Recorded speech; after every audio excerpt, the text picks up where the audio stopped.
All right, so it looks like we're just about ready.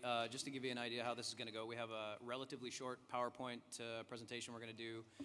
Just run through that sort of by way of introduction to who we are, what we do, what we work on, what we have worked on, what we're going to be doing in the near future, and then we're going to open it up to Q&A. There is one microphone set up out in the far aisle there for the Q&A, so if you could just bring yourselves over there if you have questions for us, and do make sure that you speak into the microphone. Don't stand way back here, because then nobody will hear you. So yeah, all right. Well, let's get it underway. The representative Damn Ugly on stage right now. Hi, everyone. All right, there we go. So just by way of introduction, this is us. CCP Moloch, that's me. We have, unfortunately, CCP Betic is not with us. He's helping run the PvP stuff downstairs today. That's his Christmas beard. But he's busy growing a beard right now. As hard as he can. There we go. CCP Abraxas couldn't be with us today. We have CCP Not On, who is, ironically, not on stage today. Yeah. Hey-o! CCP Ginger Beard Guy. CCP Big Dumb Object, who is, contrary to popular opinion, big but not dumb. Not at all. He's an object. Still an object, yeah. He's really CCP Drop Bear. CCP Jasonitis. That's a real... This is winter mustache. That's a real mustache. I agree with myself. We are in top form, aren't we? CCP Gilstep. What is that? What is that, your wedding picture? I think that's a wedding picture. I don't Nobody know. outdresses me. Nobody. Thank you, Facebook. And CCP Head First. There's Fonzie. With a special guest appearance, this clicker, there we go. With CCP Tony G, RIP manager. Yeah. Hi. How you doing? So that's who we are. That's the entirety of the content department, mostly based in Atlanta. Although there are a couple of guys, CCP Gingerbeard and CCP Betic, both just moved back to Iceland after a couple of years sojourn in Atlanta with us. So I just wanted to talk about some of the things that we do and we don't do in content. Quite often I'm reading the forums and we've just posted a dev blog and we'll say, hey, we're working on this feature set, or we just put a bunch of missions in, and invariably one of the first 5 responses is, why don't you assholes fix lag? So we don't fix lag in content. That's not our job. You have nothing to do with hamsters. That's right. We can, we just choose not to. Despite you all. We could really add to lag, but we try not to. We also do not nerf or unnerf ships, missiles, anything in the game, actually. We have nothing to do with that. That's game design. That's so also if called passing the buck. We don't in any way control EVE's economy. We don't build the websites for EVE Online. We don't write any code. We don't create new ship models. That's art. We don't tell EVE development what we're going to do next. They generally tell us what we're going to do next. And we don't make any business decisions for or about CCP. Here's what we do. All the space sites that you would encounter in the game, whether they're from missions, exploration content, wormhole space, all that kind of stuff, if it's built and you can fly around in it in space, then we've had a hand on it somewhere. We put all the NPCs in those sites, we make the chains of events happen, put all the final objectives into the sites. All the text that you see in the game is produced by somebody in our team, with the exception of some of the UI elements which are handled by other people, but quite often we have an eye on that stuff at least as well. We maintain the setting, the story, all the characters in EVE, that's us. We monitor the stuff that we have built to see how players are using it, see how we can tweak it later on down the road. We also produce fiction for out of the game. Many of you probably know about the Chronicles, the EVE Chronicles on the website. Those have been temporarily discontinued for now, but we still will be producing them just with a little more focus on features. We'll be actually releasing Chronicles that coincide with features in the future as opposed to just a bunch of random Chronicles that aren't necessarily about anything that's going on in the game right now. We collaborate with game design, but we don't design game systems ourselves. We also mock each other quite often, and sometimes we drink. That is what we do. So just a little quick run through of some of the kind of stuff to sum it all up. These are things that would be the kind of work that you would see from us. Not necessarily all of it in-game. A lot of this is stuff that we do behind the scenes to sort of check into how you guys are using the content that we produce and how we can tweak it, how we can modify it, how we can create new stuff better the next time around. Those are some sweet star wipes, by the way. What's that? Those are some sweet star wipes. Aren't they? Yeah. I know, right? You learned PowerPoint. I Did you do that yourself? I did, yeah. So sometimes I learn stuff. So what kind of stuff have we been working on recently? You may have seen this dev blog about the update to the new DED complexes. That's something that we worked on fairly recently. We're working on Incarna stuff right now, and we also have a short video that maybe you guys can run for us about something else that we worked on pretty recently that you might know something about. Most of you will have seen this video already, but imagine being part of a world where the only rules are your own. What would you do with that kind of power?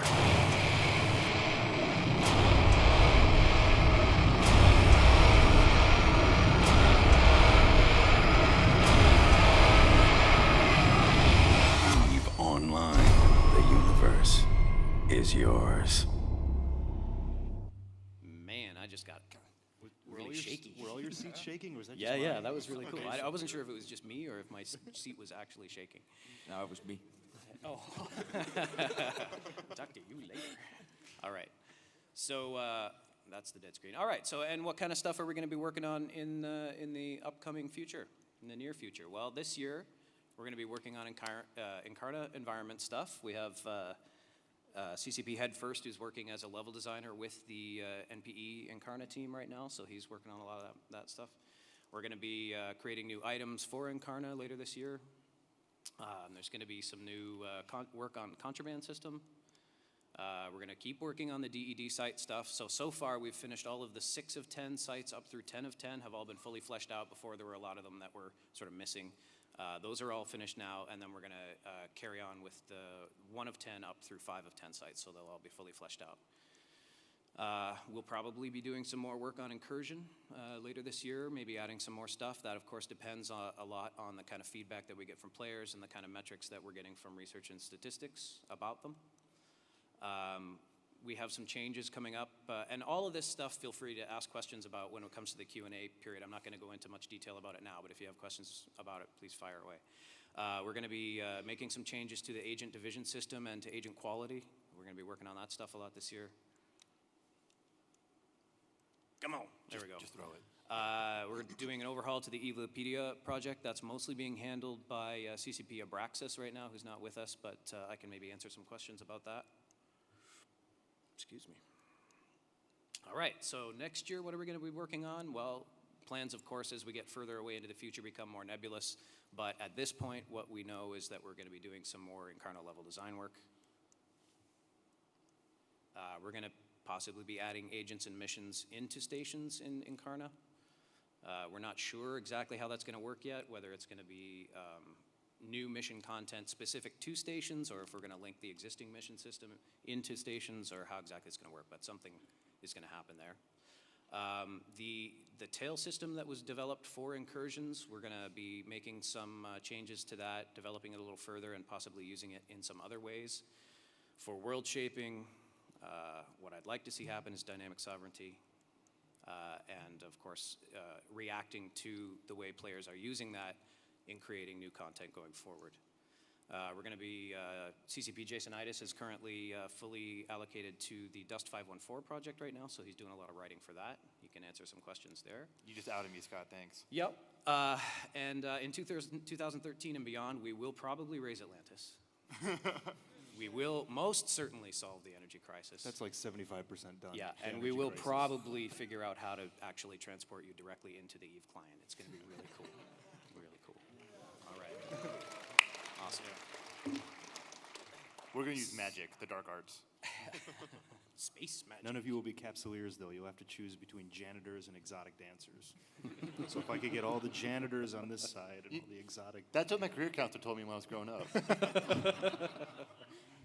So that was just a quick way of introduction, and now I guess we just want to open it up to questions. So if you guys want to ask us about stuff that we worked on in the past or stuff that's coming up, anything that was up there on the slideshow, if you have questions about it, we'll talk about it to the extent that we're able.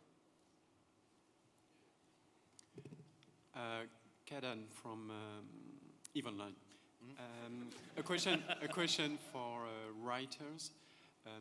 Being a writer, what does that mean? Do you come at work and you just write on the storyline? Is that just writing story? What is behind your work? It's many different things. Honestly, a lot of times research. Like I spend a lot of time Wikipedia and Google, and just other illicit sites to give me inspiration.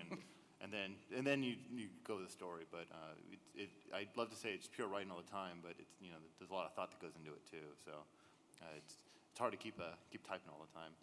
My fingers get numb. And even just the writing that we do is fairly diverse. It might be an item description one day, and then the next day it might be a chronicle, and it's always sort of changing. So. Do you have a writing degree, or do you just love science fiction? Well, I'm a 2-time philosophy major dropout. I don't know about the rest of the guys. But, I will add one thing. I would say that at this point, more so than any other time in our past, I'd say storyline and content are joined at the hip more so than in any other. In the beginning, before we had a fully fleshed out content department, I don't want to say we were rogue, but we weren't probably cooperating as closely as we should have. And I would say that in terms of, we are all aligned in the direction. I'd say storytelling is really collaborative now. We kind of sit down as a group and we say, what direction do we want to take this thing? Decide as a group what the Roman numerals are of the outline, so to speak. What destinations do we have to get to? And then the telling of the subplots in between in whatever the canvas, like Nick pointed out. It's whether it's through an item description or through a mission arc or something, all of these things kind of fit in that path that we decided on as a group.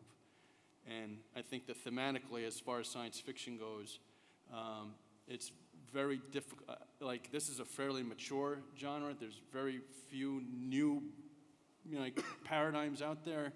And I think we spend a lot of our time reading what's out there now and finding ways to differentiate from it. And if we can't differentiate from it, find a way to paint it in our own colors in a way that's thematically consistent with the IP. It's really a team effort right now. I mean, we bang ideas off each other and sometimes brutally and violently, mind you, but in the end, a really good solution comes of it. And we each kind of bring our own different writing styles to it, but ultimately in the end, we're all integrated and working towards the same goals. I'd have to say the best part about writing on a giant team like this for a huge collaborative project is the incestuous nature of it. Just being able to read everyone's stuff and everybody edits everybody else's stuff. It's like... You use the word incestuous. Yeah.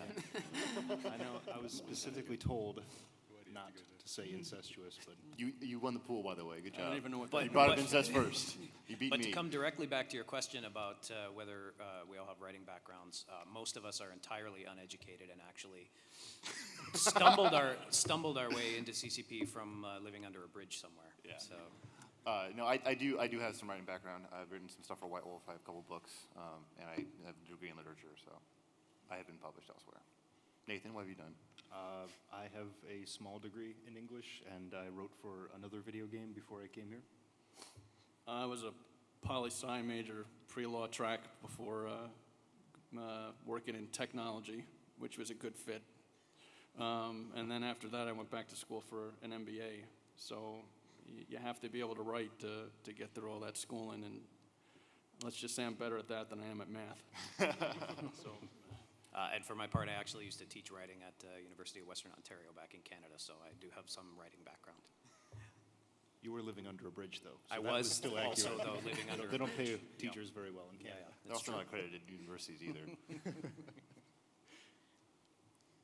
All right, Truck so driver. another question. Yeah, I actually have two questions. One, when can we see tattoos in the character creator? Did you not see the presentation? Did No, you see I that? know, but hang on. That was one of the don'ts. We're gonna do that right after we solve the energy crisis. Right. Okay. And There is a presentation from the guys working on the character creator later today, Yeah. and they can answer that question with authority. perfect. Yeah. And the second thing, I mean, you guys create the content for Eve, but role players sort of flesh it out. I'm wondering what your view is on that. I don't want to say symbiosis, but it's sort of what the give and take of that relationship. How it is. How does that go in your day to day? How does that exist to you guys? Who wants to take this one? I'll do it. In most areas of writing content for Eve, the feedback directly from role players is probably less noticeable than it was for the live events. That's what I could say was the most direct contact that I had as a developer with the role-playing players. Yeah. And that was, you said it best, it was exactly symbiosis. It was us playing off of each other. I think people would be surprised to learn how much of the live event storyline was not planned and was purely based on what we got back from the players, and then it was almost like a game of Dungeons and Dragons. It wasn't all thought out from the beginning. It was, here's what the players do. Oh, wow, that's interesting. All right, here's what happens, and then just back and forth. So that would be the best example I can think of role players having a direct impact on the direction of the game. Just a quick question of my own for that. How many people actually were involved, the folks out here, in the Sancho live events that were going on before Incursion took place? Just a show of hands. That's awesome. Awesome, that's great. That's really And I just great. I want to actually take a minute here just to call out a couple of the guys that are sitting on this panel up here. CCP Drop Bear and CCP Head First pretty much ran that entire thing single-handedly as a labor of love. So, I mean, take a second and give those guys a big hand. They did a great job.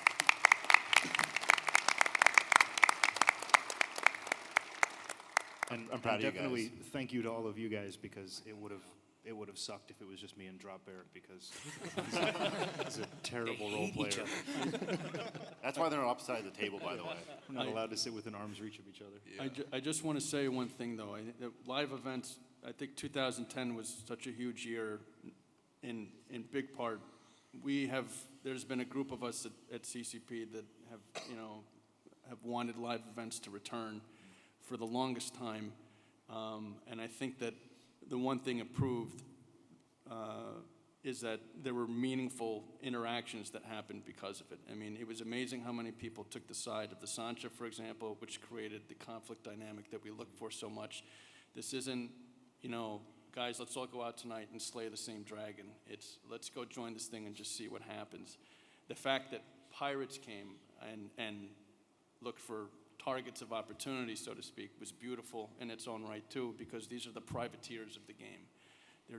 They fill the thematic role of what a privateer is in a science fiction setting. So as much as they're raining on a parade, so to speak, they're not really, to role play it, you should roll against it. This is just part of the tactical environment you have to deal with in a spur-of-the-moment crisis, which is what the live events were. We are getting invaded. This is going to bring out our true colors and how we decide to respond. As far as setting a thematic tone and integrating the feedback of role players into the storyline, we're always looking for ways to do that, but please always remember it's a delicate balancing act. Some role players are much more active and participatory than others, and we still have to keep it fair and realistic for everyone else as well. We read all the feedback that comes in very, very carefully, and again, we've had to almost restrain ourselves from engaging too much with some of the more lively role player, not just individuals, but corporations on the whole, because we're wary of concerns of bias and that kind of thing. And at the end of the day, it's still a very disproportionate effort. Again, Nate and Nick carried the lion's share of the load with making sure that these events were accessible around the clock, almost for 7 days a week for a period of time. And that was always the big concern with them in the early days, is that the events didn't scale. And in a single shard persistent universe, that's very important from a technology and an IP viewpoint. But they demonstrated a model that could actually work. It's just a question of whether or not we'll have the resources and allocation in order to make it a regular part of the Eve experience going forward. Talking about role players also, there's a lot more of you guys than there are of us, but we also have to make sure that the vision of Eve is consistent with what we want to project. And so when we try to incorporate the stuff as much as possible, but it is a lot of signal to noise ratio for us. So we do our best. We try to keep up with it and try to make sure it's consistent with the IP. But it's, as Tony said, it's a very arduous and delicate balancing act. Okay, let's move on to the next question. Okay, I know most people play Eve muted, but I was just wondering where like the music and sound fitted into the whole content idea, because yesterday in Q&A, there was a guy who said that their composer was working on new music for Eve because the sound is terrible at the moment. Yeah. And as a musician, I'm really passionate about music and film music, and I was wondering if there was scope in the content that you're in charge of for development of sound in Eve. It traditionally hasn't been something that we've integrated very well. The few sound guys that we have work in Iceland and tend to kind of do their own thing, and that's, to be quite honest, how content worked for a long time and is slowly integrating itself into other aspects of development.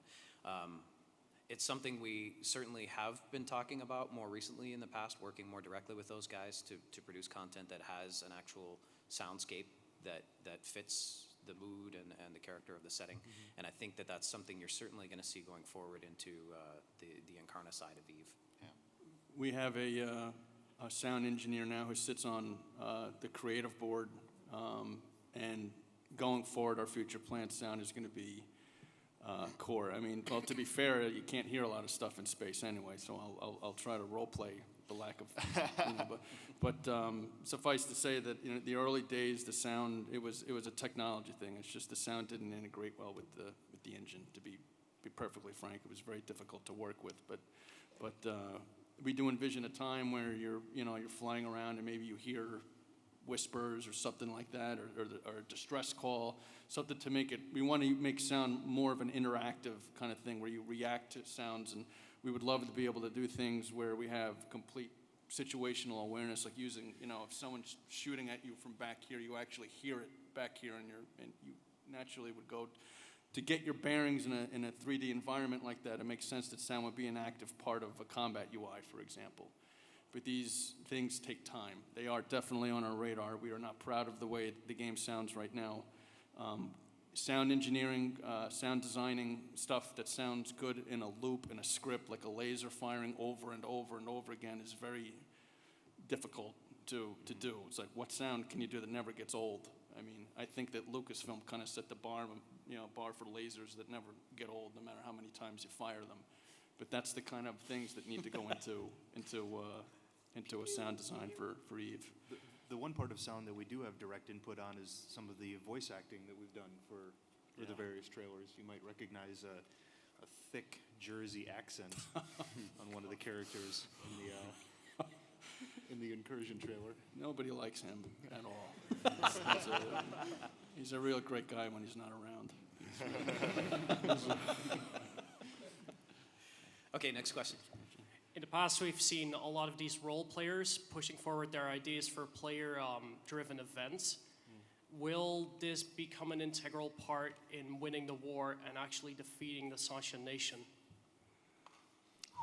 That's a good question. Yeah, that assumes you're going to win against the Sancha. We will. I don't know. I think that the biggest issue, I'll shut up after this, sorry about that, is that game mechanics are designed to be perpetual.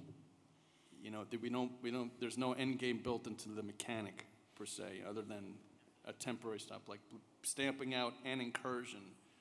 You win that battle, but the war is the way the mechanic's designed. There'll be another one that sprouts out somewhere else, and that's something I talk about a little bit, and it's something that we haven't really gotten our heads around yet, how we can. But earlier in the presentation, you'll notice that there was a thing about the tail system that was developed to handle the incursions, and that is something that we're going to be looking more closely into and how we can adapt it to our needs going forward. Yeah.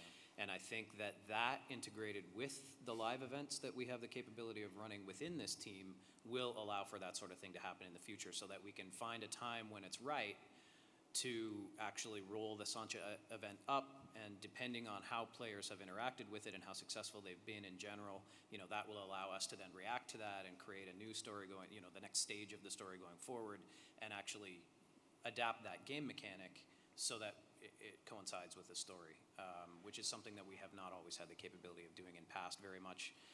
It's been the case that, a lot of times a system is developed sort of in a silo in game design and then just gets handed off to us, and we don't really have the ability to, we don't have any engineers on our team, so, we can't change it once it's given to us. But with the tail system, we actually have the opportunity going forward to work with the guys who developed it and actually kind of devise it to our purposes a little better. So, yeah. Okay, thank you. Yep. Thank you. Hey, Thalis Melu of Sorry, I can't. Maybe just pull the mic down a bit toward you there. Thalis Melu of University of Cal. My question's regarding the e-books. There were a number of interesting themes that were brought up in a couple of them, particularly about Sancha himself. Will those themes play into the current ongoing story at all? Or will we see them arise? Who writes books here? Well, I was actually gonna push Drop Bear in front of the bus, because I think he knows Sancha just as well as Braxis does. Braxis should really be here to answer that question, but I think that Nick knows the character better than any of us up here. Well, all I would have said is, yeah, it's going to influence the ongoing storyline, but sort of everything influences everything else. You know what I mean? Like when you sit down to create a new piece of content, be it a description of a piece of content, be it a trailer, anything like that. As Jason Itis was saying, there's an element of research that goes into that.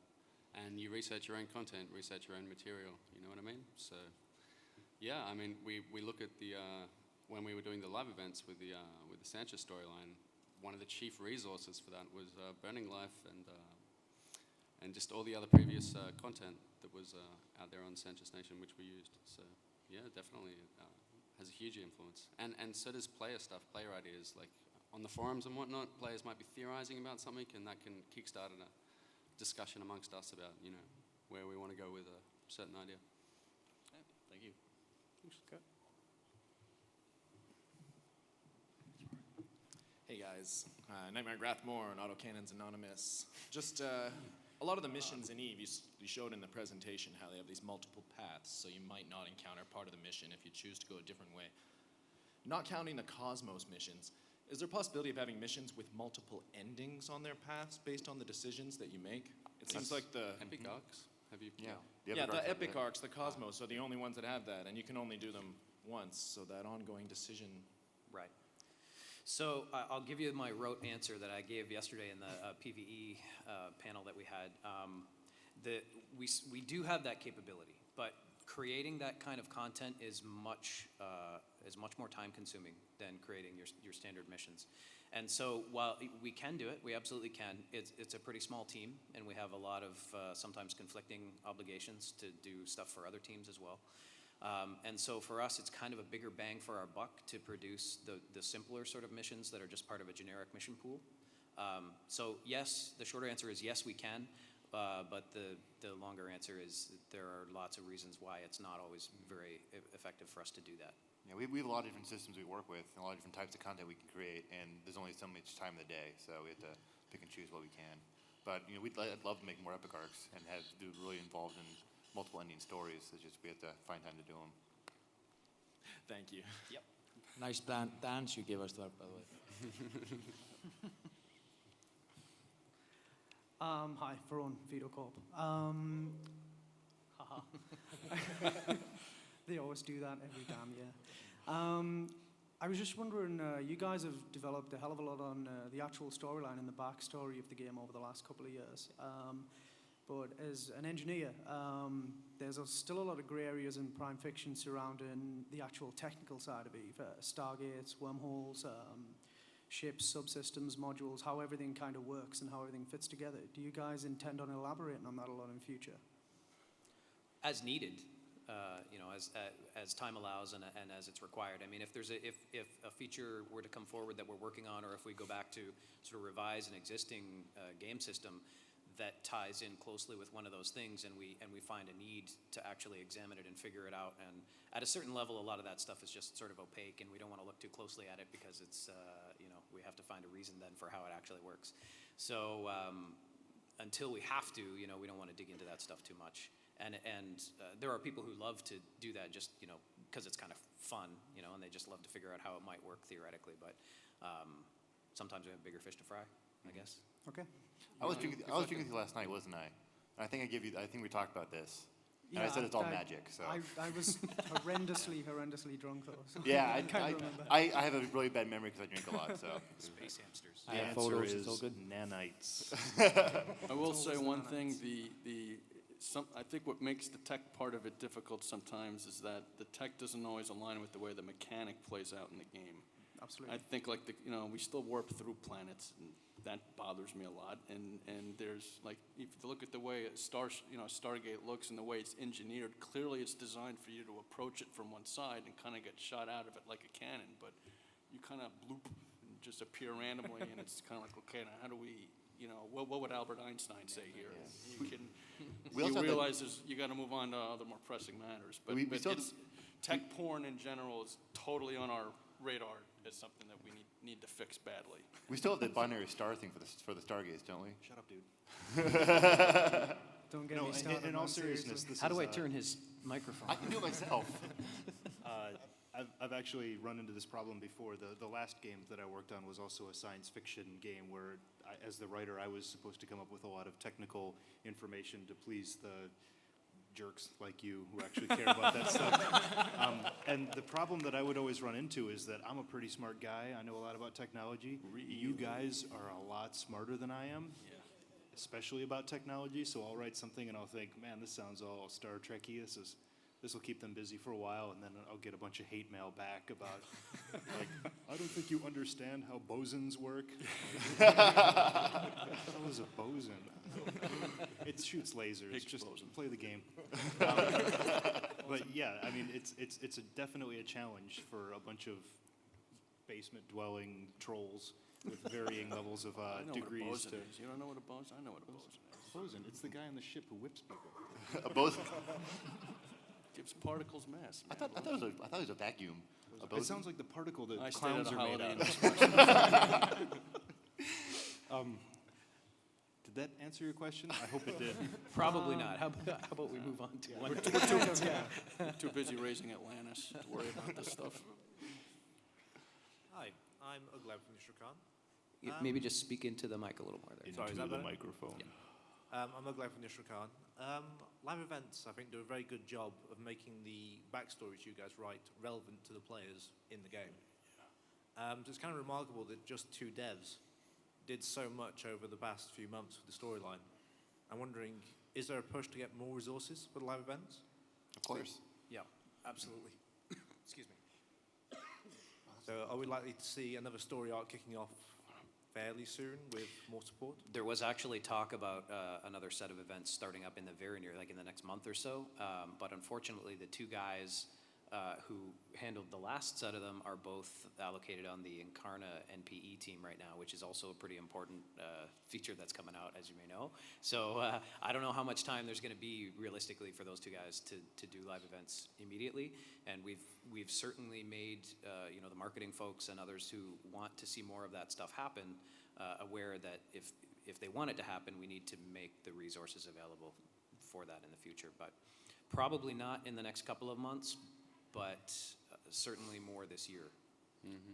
So might next arc be a roadmap towards Incarna? Or something unrelated? We have a few ideas about what it might be, but we haven't settled on one yet. Okay. Yeah. It's going to be epic, though. Don't worry. I'm Graybeard from Nobody's on Ecstasy. I just have a question. Who was the brilliant guy that thought up the Incarna incursion story? Because that was actually a lot of fun.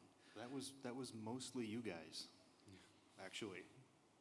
We kind of came up with the raw idea that we want to have these incursions happen and spit out a bunch of NPCs, and there'll be lots of explosions and fun will be had by all. But when it actually started developing into a really living, breathing storyline, that was purely due to the player input. And the more players we got and the more that they decided to take sides and make their own channels in-game and coordinate their own little micro events. Even as Tony was saying, even the pirates who showed up and ganked the hell out of me when I was trying to run an event. Privateers. Yeah. They're not pirates, they're privateers. Privateers. Jerks, I think, is the word Jerks. that you're. They were jerks. Could they be pirateers? Buccaneers? That was mostly player feedback that kept that going. That was the fuel in the engines to make live events turn into what they did. So, thank you once again. Yeah, absolutely. Our best creative resource is actually our players, and our best content creation resource is also our players. The amount of content that comes out of the players is like just an order of magnitude more than what we're capable of doing. I mean, you're looking at most of the content team right here, and the amount of content that comes out of the players' corner is just staggering amounts and staggering complexity, sophistication, understanding. It's actually, yeah, pat yourselves on the back. Yeah. Round of applause, everyone. For you guys. We're the copy editors to your story. Yeah, that's the way we see ourselves, particularly with Incursion. Yeah, and I think for me, one of the coolest things actually watching these guys as they worked on it was, we sort of talk about, a relatively simple idea for, a particular event or something, and then it's actually reading the feedback from the players that complicate it like 1,000-fold, and they're like reading into it, and they're going, oh, well, if he did this, he must have been, they must have been working with these guys, and just sort of feeding off of that, and maybe taking one of those ideas and running with it is really the trick to, I think, good storytelling in a game of this nature. So, yeah. Right, me again. Speaking of players, there is a volunteer department called Mercury, which is set up to help you guys with content development, storyline, and so on. I gather they've been retasked for something called the Immersion Project, which means there's not a lot of news articles coming out these days. Yeah. I wonder, is this likely to be a long-term situation, or might focus turn back again fairly soon? Yes and no. First of all, we do absolutely need help with the Immersion Project, and which, to summarize it very, very quickly, it's just distilling the canon that's embedded in all the prose that we've written in the last couple of years, and itemizing it and making it accessible, and then ultimately finding ways to make it meaningfully engaging in the game itself. Okay, because we're at an inflection point. This is the last Fanfest where it's just about talking spaceships. Next year, it's going to be much more engaging, much more meaning, and so this is kind of a rebuilding time for us, and we're hesitant to roll out new content. From a storytelling perspective, you can only have so many mining accidents. If we're going to put a story out there in the news, we want players to be able to react to it meaningfully, and we looked at what we were doing, and it's like, these are just articles for the sake of articles. There's a story being told here, and it may be part of a continuing arc, but Incursion and live events taught us it's just like you get so much more bang for your buck if you make players a part of the story that you're telling. And that said, I think what you're going to start to see fill the gap right now is a lot more interstellar correspondent news, guys that are covering alliance politics and that kind of thing. We're going to push that kind of news a little bit more in the interim while we're consolidating and building a foundation for Dust 514 and adding this whole other dimension to EVE Online. But that's not, again, to be clear, we're not anti-storytelling. It's just we're trying to find ways to make it more meaningful and engaging in the game where it matters the most. It does seem to have probably value in having the Mercury team support live events. Hell yeah. Aftermath kind of events, very quick little articles, which will fill out the gap. Whereas we haven't seemed to have seen a lot of that just lately. That's actually a fair point, I would say. It is a fair point, and the one thing that I would say regarding that particular point, though, is that a lot of the times the live events are quite spontaneous, and there's a very short turnaround time. These guys are literally just, I'm going to do an event, and they go off and they run an event. So the turnaround time that would be required to let Mercury know about it in time for them to actually turn out an article that made any sense and would be timely relative to that event, it's pretty tricky to manage that. So. And as Tony said, you can only write about, a mining disaster so many times. You can only write about a, live event so many times as well. So it's tricky in terms of longevity as well, I would say. But it is a fair point. Yeah. Thank you. Okay, next. Hello, I'm Luminous Ardokai from the Planet Risk show. Wanted to ask you about sleepers and wormholes. Uh-oh. Yeah. Is there... That guy, get him, security. Is there a plan, maybe in the back burner, to somehow reintegrate sleepers into the whole EVE Online storyline? Yes. Question answered. All right. Problem solved. There's a whole bunch of things happening with that storyline. Tony's actually got some big things cooking in that cauldron, and content's got some other things planned. We also maybe, if we get a chance sometime and we can add some more sites to wormhole space, obviously we want to continue to integrate it that way as well. But I don't know, Tony, did you want to? I'll just say that there'll be a lot more reveals closer towards the end of the year. It's not forgotten about, but suffice to say that, you know, history has like peaks of frenetic stuff happening, and then it kind of peters off for a little bit, and then if current events are anything, and what's happening in the Middle East, it was 30 years of comparative stability with flare-ups here and there, and then all of a sudden it all went to hell in a very, very short period of time. And I think that from a prime fiction standpoint, we're in one of these calms before the storm, so to speak, before changes come. And that's as much as you're going to get out of me, at least sober.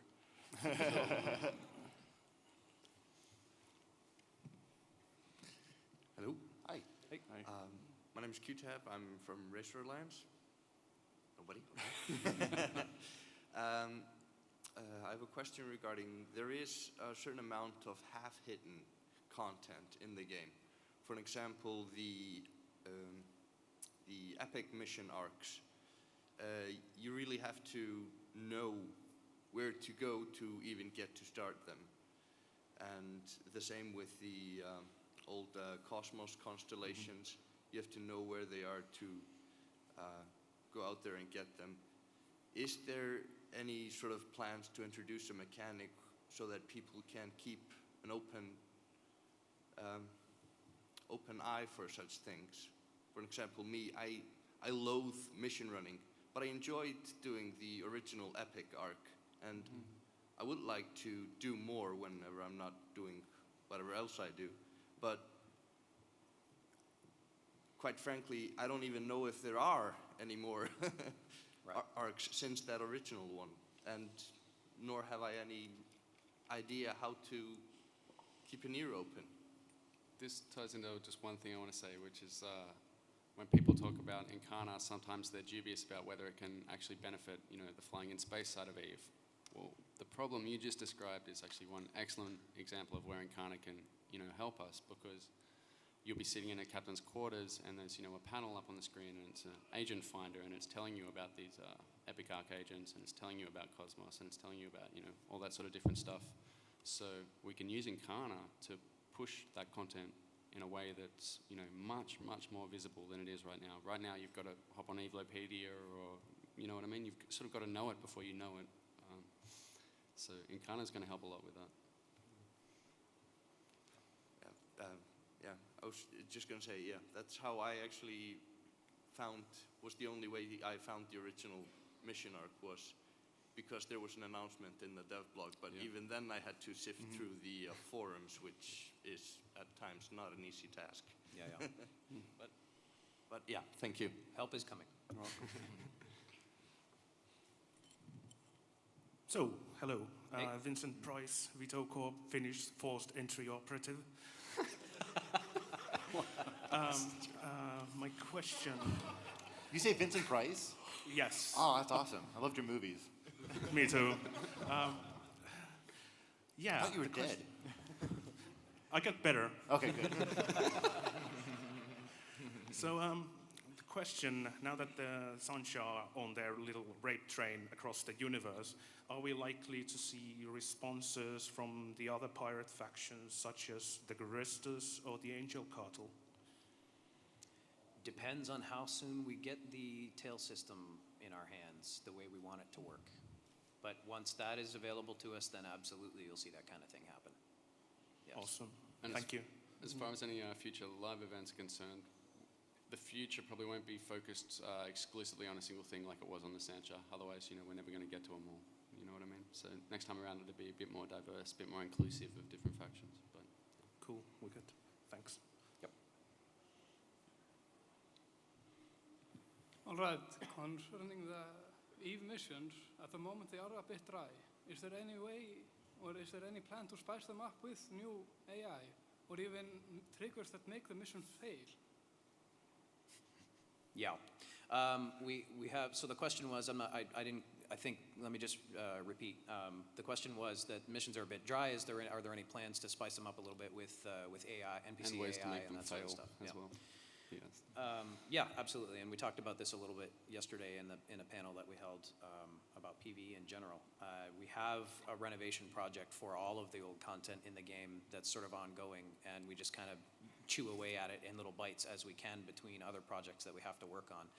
But somewhere down the line, absolutely, we would like to see the old content being renovated in such a way that instead of being a single person fighting 30 battleships in your own battleship, which is kind of ridiculous, the NPCs will be made tougher. They will have AI ultimately, and we don't have firm plans for that in particular at the moment, but the renovation project as a whole is just sort of an ongoing thing that we're certainly going to be working on over time.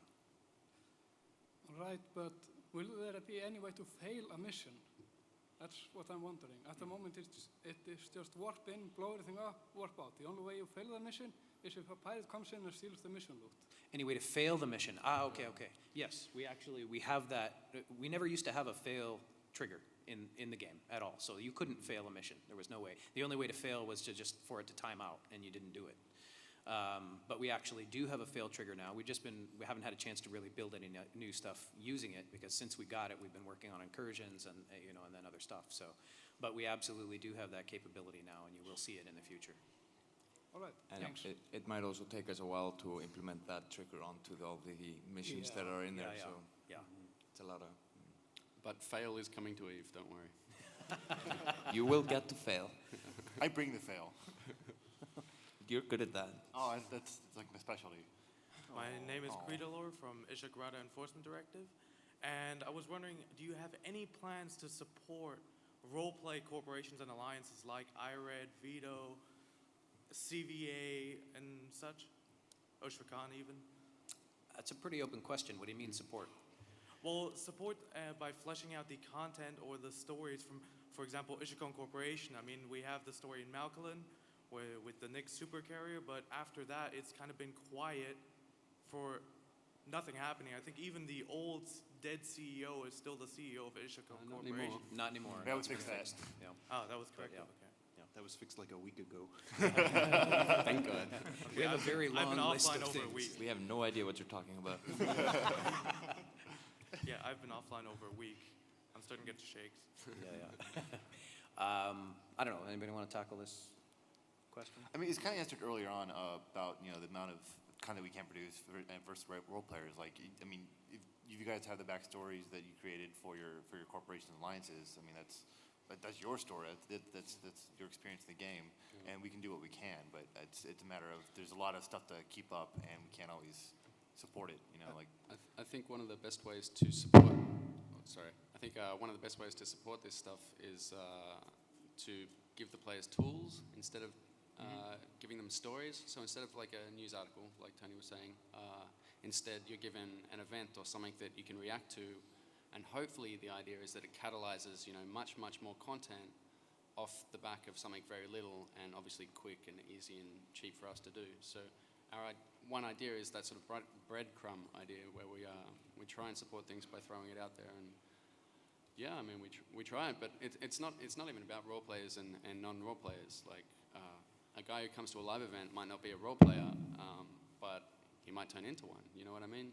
And some role players are really into it. Some aren't really.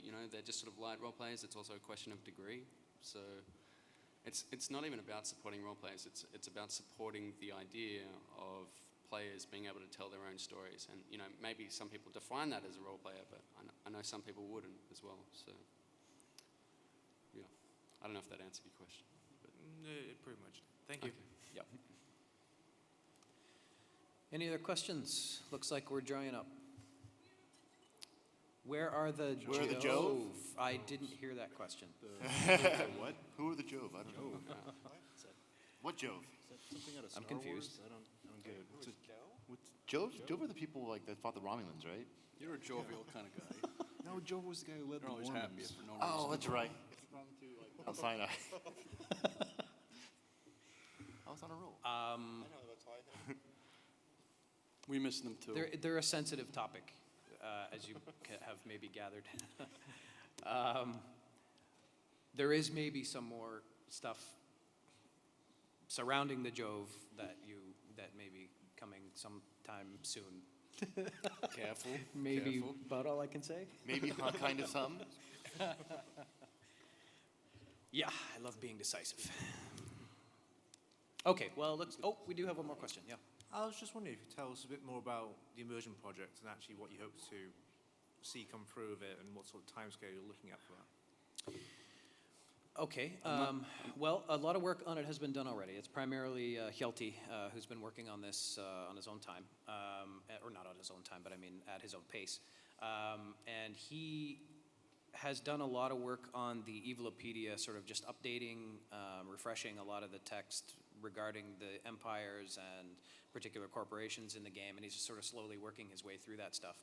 The goal ultimately, once that stuff gets reorganized and redistributed and made to look real pretty, is to then figure out ways to actually channel players to that in the game, so that as you're experiencing content in the game, if you choose to learn more about that particular race or corporation, you, in your pop-up browser, you'd have links in the content that would actually take you to that information, so that for people who are interested in knowing more about the backstory, knowing more about the game, they're sort of led down that rabbit hole a little bit, and they can really kind of pursue it as deeply as they want. In a nutshell, that's what the Immersion project is all about. Okay. All right. Well, I guess we'll wrap it up there. Looks like the questions are done. So thanks everybody for coming out today. And, Thank you, It was guys. our pleasure. Thank you guys.